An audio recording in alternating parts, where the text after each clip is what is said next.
Hey, what is up? It is Game Fanatic Cook, and today I'm going to be talking about the Plains of Eidolon or Eidolon in Warframe. And please don't click off after I just pronounced that wrong. If you guys have watched my channel at all, especially my Monster Hunter videos, you will learn that I literally pronounce everything incorrectly.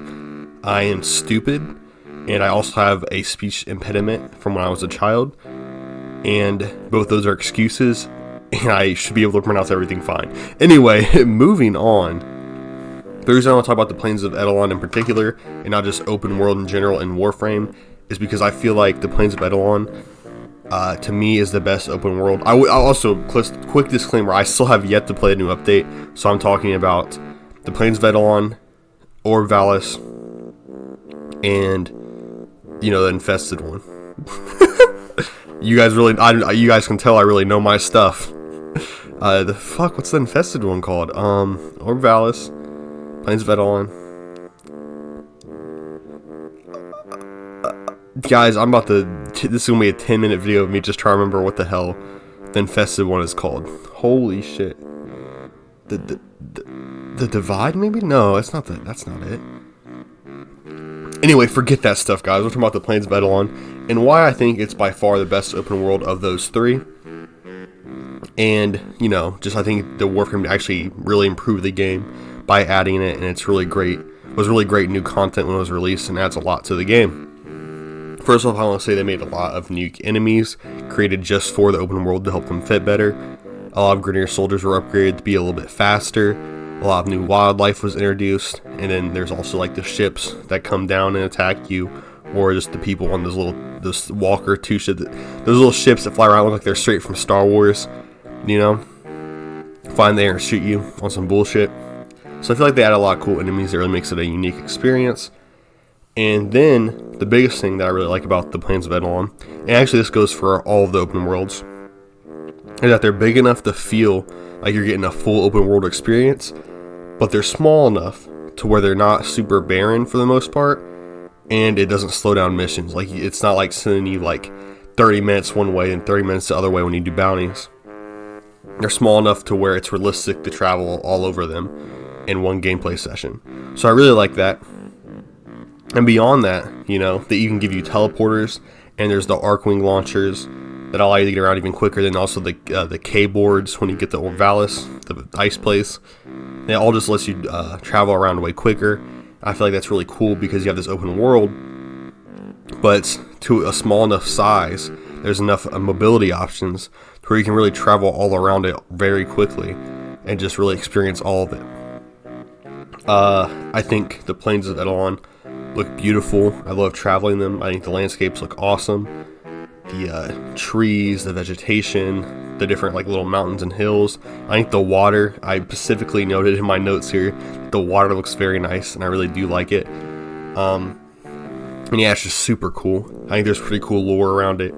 It's neat the kind of Grenier kind of like invading it, and like there's like a giant dead Eidolon or whatever it was that like makes the water toxic. It's just cool little lore and stuff like that. And it really makes it a cool experience. Pretty cool area. And then there's really a lot of stuff you can do in the Plains of Eidolon or Eidolon, whatever the fuck they're called. Holy shit. You can do the Eidolon hunts, Eidolon hunts, bounties, mining, fishing, and I mean really just random material gathering or just running around fighting and doing different stuff. And obviously there's more stuff to do than just that. And I don't think I said this, but you can also do like capture animals, like hunting, you know, and that's pretty cool. Not really hunting, but capturing, because you don't kill them or eat them or anything. And it's really just a lot of things to do, and it's pretty cool. I also noted in here that the random bounty stations they have is a really good idea and ease of life hack, so you don't have to like keep going in and out of the plains, which would take forever each time you want to do a new bounty. Having the bounty stations within the plains is a fucking genius move that I love that Digital Extremes did. That is so smart. I feel like a lot of games really don't think, like would think of that, but the fact that they did that is just so awesome. And the cycles for the day and night give you different things to do on day and night. I think it's pretty cool. I think the plains look great at nighttime as well. And they're pretty short cycles, so you don't have to wait too long if you're waiting for a certain thing to do.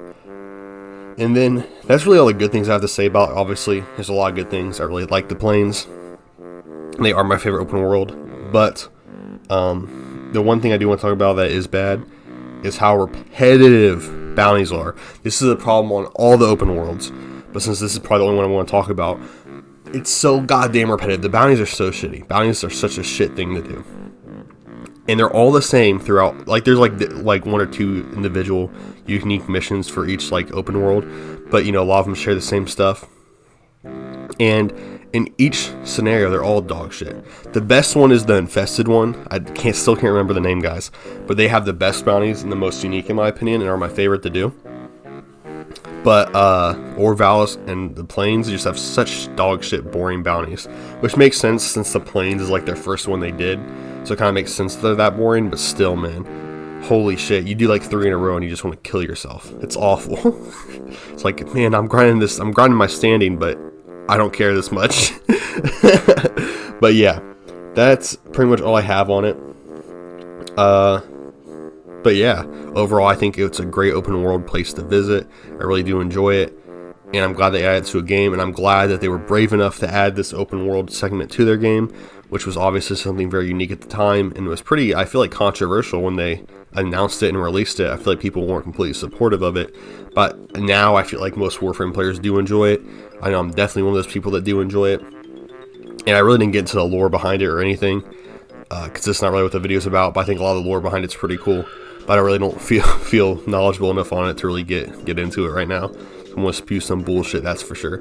But Gar is a goat frame that's fucking awesome to use. And I used to use on my Nintendo Switch, I'd use Gar a lot, because I used to play Warframe on the Switch, but that's a story for a different day. Yeah. Sorry for this video coming out so late in the morning. I lost my contacts, so I had to actually use my dad's contacts, and I can barely fucking see because they're a weaker prescription. So, like, sorry if I missed something obvious in this video. I literally can't see. So maybe I missed like some notes or some research or some shit. It's actually wild. Anyway, thank you guys for watching. Peace out. Stay blessed.